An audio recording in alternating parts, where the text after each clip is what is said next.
You have been lied to. That little 6-digit code you get via text message.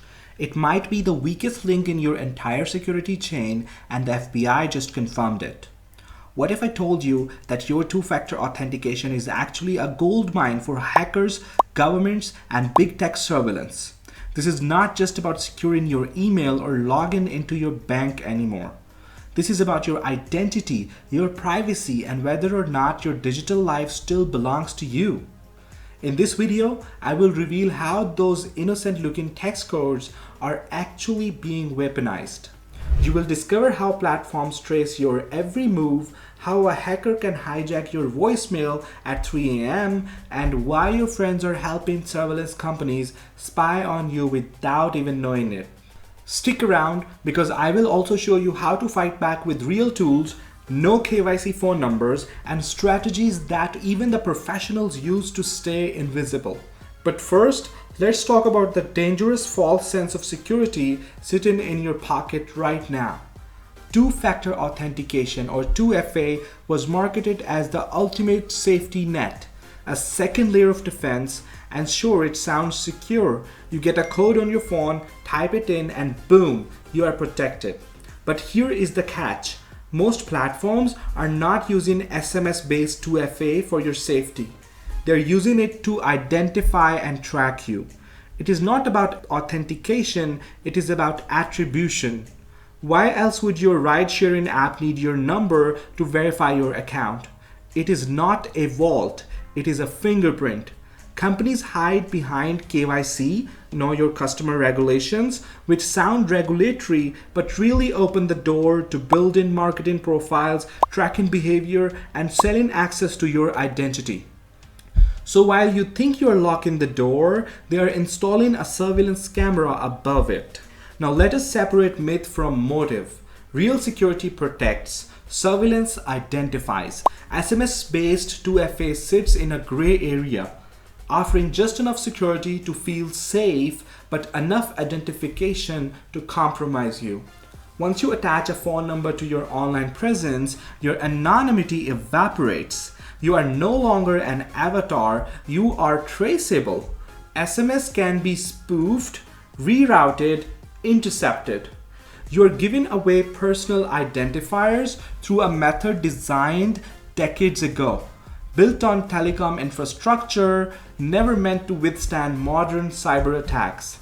Hey, sorry to interrupt your video, but I've got a quick question. Are you interested in building a career in ethical hacking?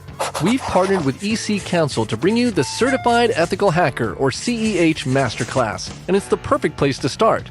In this course, you'll learn step-by-step how to think and act like a hacker so you can protect organizations from cyber threats.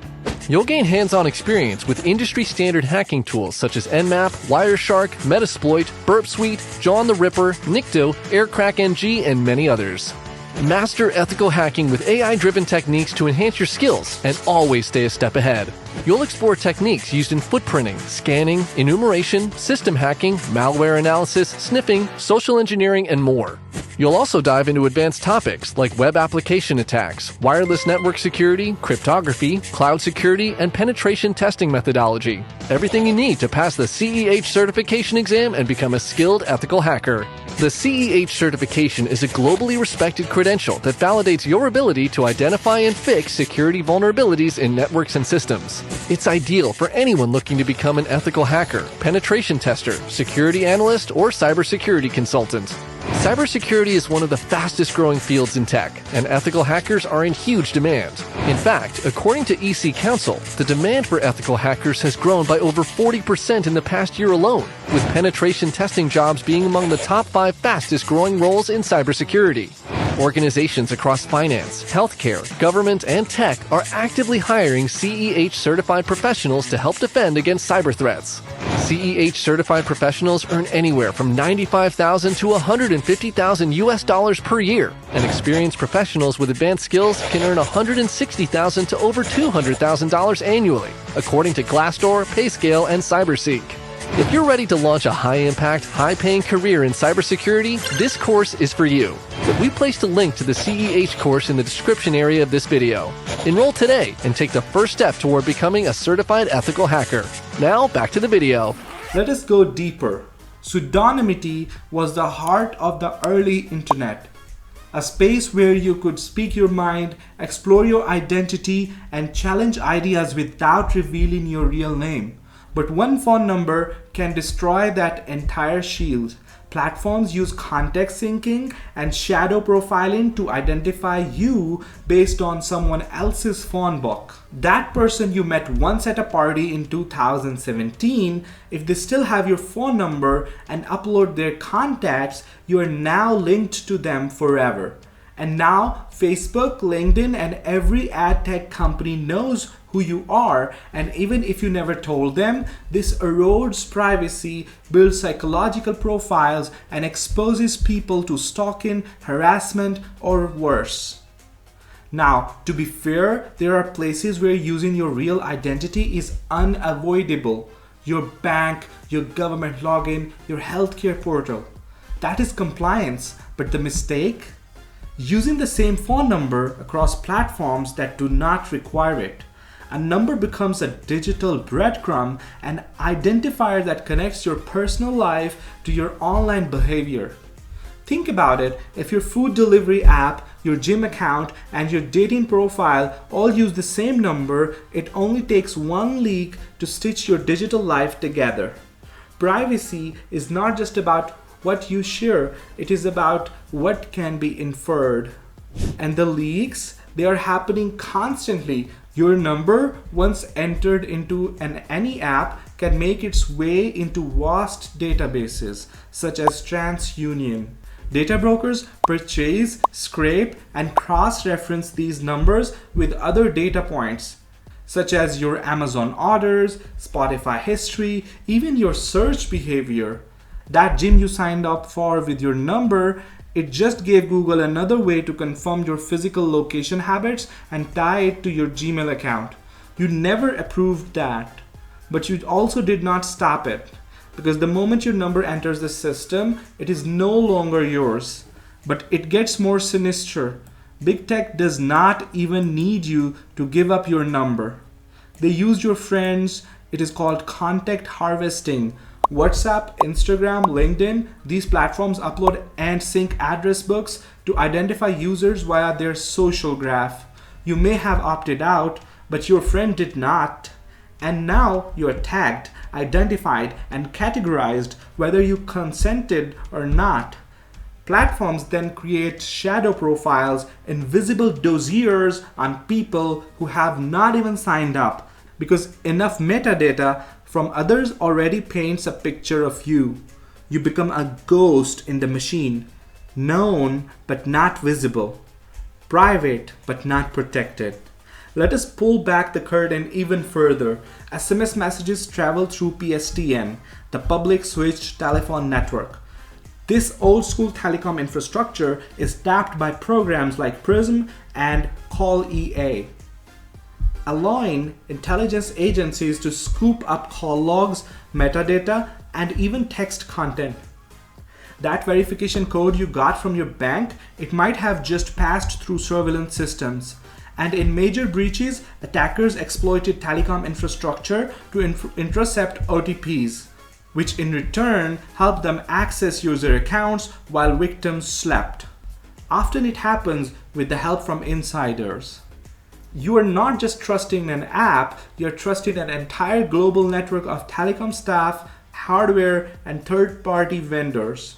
Good luck with that. So what can you do? Start by using No-KYC phone numbers. These are phone numbers you can get without providing ID, often virtual, temporary, or cash-bought SIMs. Brax offers such services. Prepaid SIMs from kiosks or stores do the same job. Are they bulletproof? No, but they decouple your real identity from your online activity, which is half the battle. With them, platforms cannot easily build a unified profile of you. Next, apply number isolation.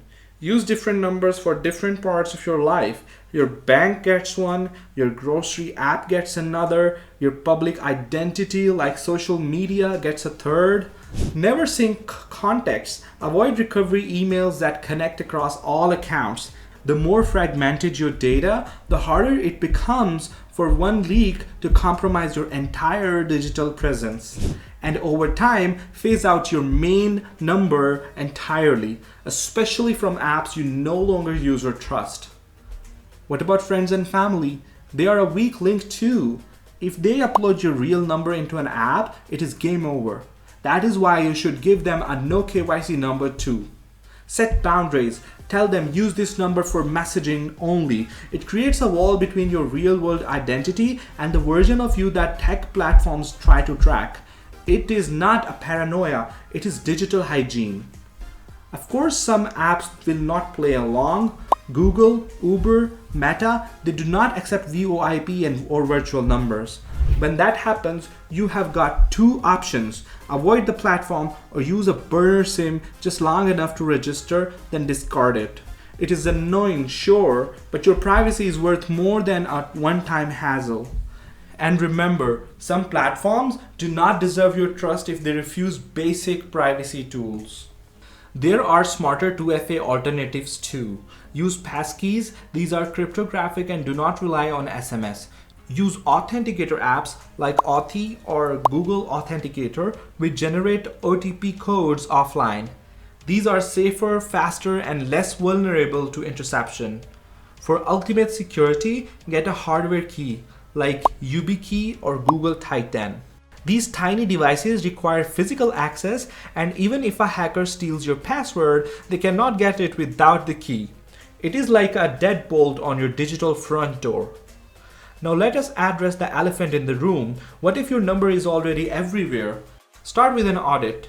List out your most important accounts. Can you change the number? Do it. If not, assess the risk. Maybe it is time to abandon old platforms or at least reduce their access, because the longer your number stays in their system, the longer you stay trackable. Is this all a bit much? Maybe, but consider the alternative.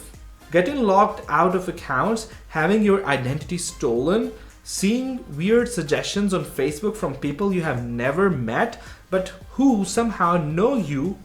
Privacy is not free, but it is cheaper than losing everything. If you have made it this far, you are already ahead of 99% of users. Now, take the leap. Switch to No-KYC numbers, try Brax, explore Bmail, use Brax VPN, swap out SMS 2FA for authenticator apps and passkeys. Take control of your data before someone else does.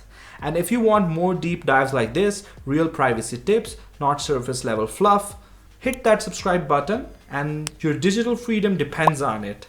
Let us make sure the next breach does not have your name on it.